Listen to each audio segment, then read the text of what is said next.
Hi there, learners, and welcome to our next video dealing with the PAT Grade 12 2024. We are now talking about task 2 of phase 1.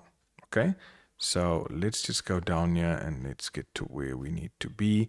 Remember, we are still in phase 1. We've dealt with looking at the task definition and information finding strategies.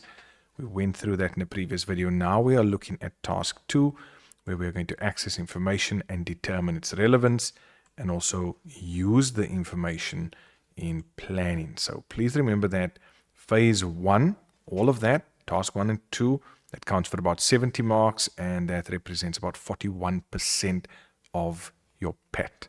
Okay. So first things first, building on from what we did in the previous one, right? We've now got phase 1, task 1 done. The first step in task 2 is to answer the questions posed in phase 1, task 1. So remember that table that you created, you actually need to answer those questions. You then need to access the information and provide evidence of the sources found. So if you said you found the answer to one of these questions on the internet, you need to provide us with evidence. You need to indicate how and why the information will be used to answer each question. Determine whether the information is usable and of good quality. Plan the final solution by creating a framework on how you will organize your information. Then, indicate in detail how the applications will be used in at least 2 of the 3 packages. So how are you going to take that info that you've got here and use it in Excel, for example?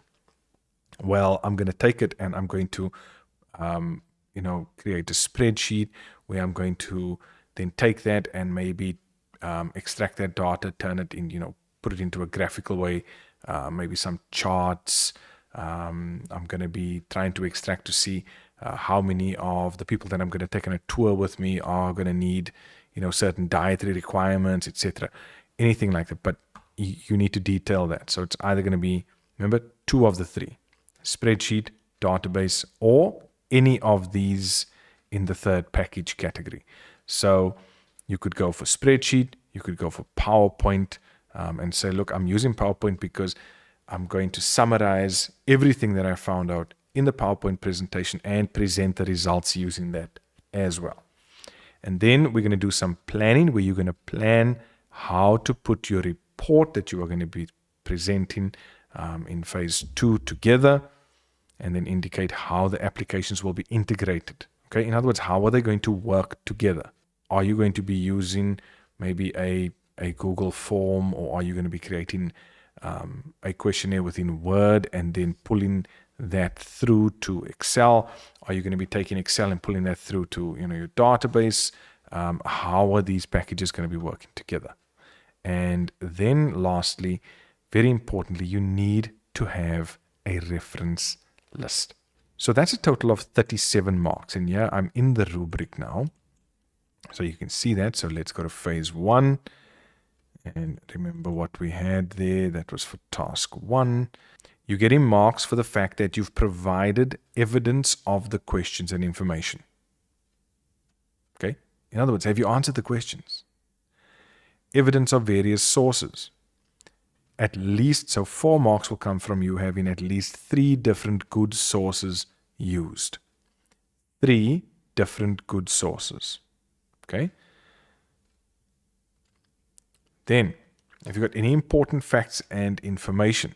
In other words, summarized, highlighted, marked, and cross-referenced to questions posed in phase 1. Indicate how the information will be used and why. This is that section we spoke about, right? Indicate how and why the information will be used. Evidence that the information is usable and of good quality. So if you are referencing a website, you need to provide us with information. Show the website URL. The data was created, published. Maybe there's an article that's got the author, if it was updated, all of those type of things. Remember, this is going to be per question. Okay? And then you need to have your reference list. Okay, so that's the one part. That actually really pertains to all of those questions you were dealing with that came from phase 1. And I'm going to show you an example. Then we look at the framework in which we are going to present our solution, evidence of the framework on how the information will be organized. Are you going to be using headings, subheadings, a table, a diagram, storyboards? Maybe you're going to use a storyboard to show how you're going to put everything together. Whichever way, some learners in the past have used mind maps to show the planning and how they're going to put things together, but there are different ways to do that. I'll show you the examples that I have. And then with regards to the planning, do you have a plan, right? Your final plan to get your 6 marks, your final plan uses at least 3 applications. So you need to show in your planning that, yes, you are going to be using 3 applications. Obviously, your report is going to be in the word processing and 2 others.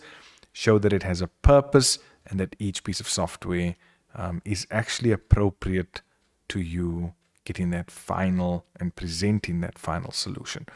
Then, have you got evidence that the applications are going to be integrated, that it actually serves a purpose, that you're not just importing something so that you can say, okay, I've done that, but it actually serves a purpose. And then obviously there's marks for handing it in on time. That's 2 marks for handing it in on time and 3 marks for just running a spelling and grammar check. And look there, proof of spell check, which means once you've done that, you've got to take a screenshot, you've got to put it in the document to show that it was done. I mean, that's, even if you do nothing, that's basically 5 free marks. Okay, so you cannot get low marks for your PAT, but please go through that. So I'm going to go back to our task guidelines. Guys, I'm just making sure we are covering all the bases. So remember now, phase 1, task 1, we had to provide a task definition, key questions, and then those 15 questions. This is what it's talking about. When it talks about answering the questions, it's talking about answering these 15 questions. Okay? Accessing information and providing evidence of the sources. Remember in this, you said where you were going to get it from. Determine the methods and sources. So here we go. Remember, you have a table for each one of these, and there they tell you. Leave this blank for task 2, which is what we are currently on. So answer the question. Evidence, right, of where you got this answer from. A screen dump, anything like that. Here's where your evidence is going to be. How and why will the information be used? Do you have a citation of the reference? Do you have proof of its authenticity? Folks, if you use this for each one, then you really just in task 2 filling this in. So this means now that your phase 1, task 1 document, we are basically building on that document. If you've got it in different folders, you can always just copy the document over into the next folder. Okay, let me go to something else that can help you.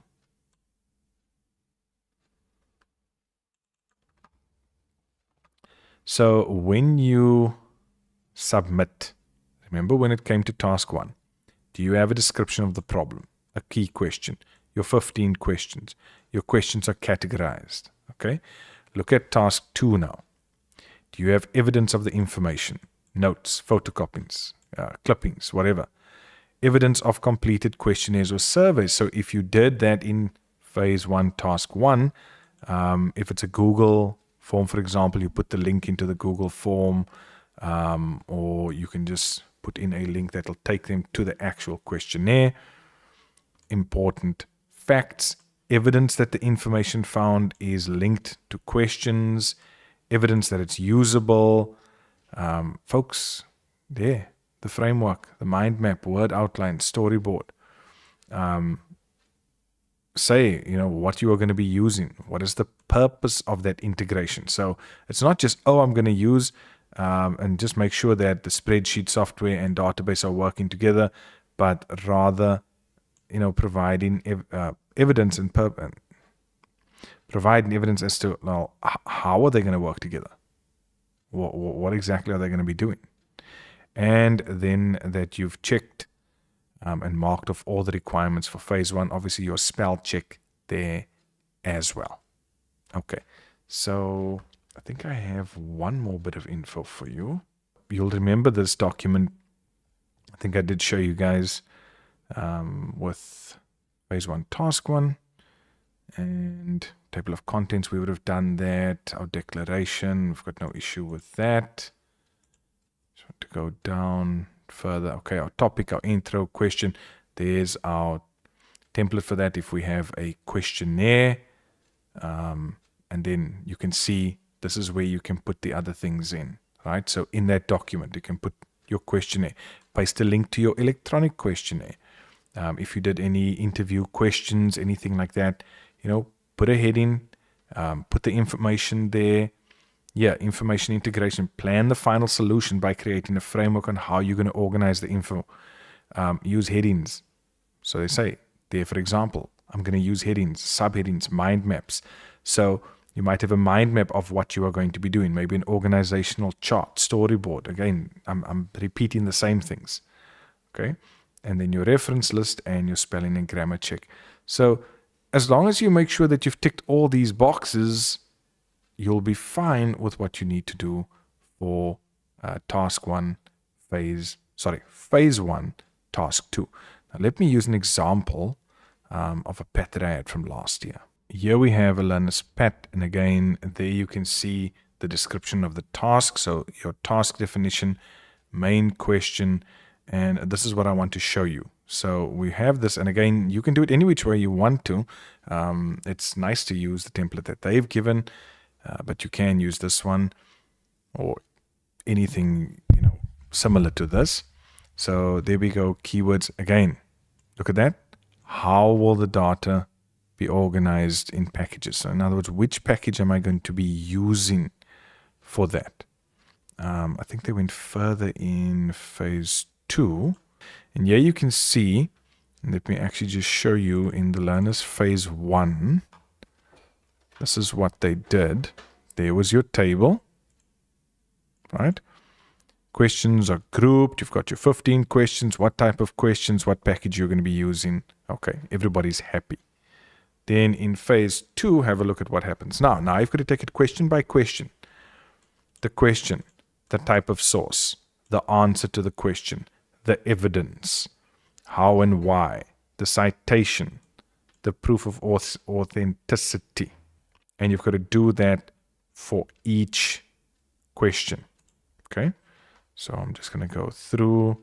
You can see different things there, but you can see we've got one for each one. Now, please, there are going to be certain websites, especially where it might not have the author or anything like that, and you leave that blank. Or if it doesn't apply to whichever source you've used, then you can just indicate they're not applicable or just leave it blank. I just want to go through. I just want to see. Yeah. Okay, so you can see they've just answered that. They've got their references in place, and this is a proper bibliography. And there's the planning structure, the mind map that was done by this learner. And there we go as well, your framework, going back to the questions. This question, software that will be used, description of the plan, information used to create a paragraph in Word, which will then be used to create a slide in PowerPoint. So do you see that? Description of integration, paragraph in Word will be used to import key points to PowerPoint, right? To create a slide. That is relevant integration because we take in Word, we pop in that into PowerPoint to create a slide. And yeah, I think she's just actually done it for all the questions. Yeah, that's why she got such a high mark. So, folks, this is basically what is required of you. Like I said, in the past, this was phase 2, but it's now phase 1, task 2.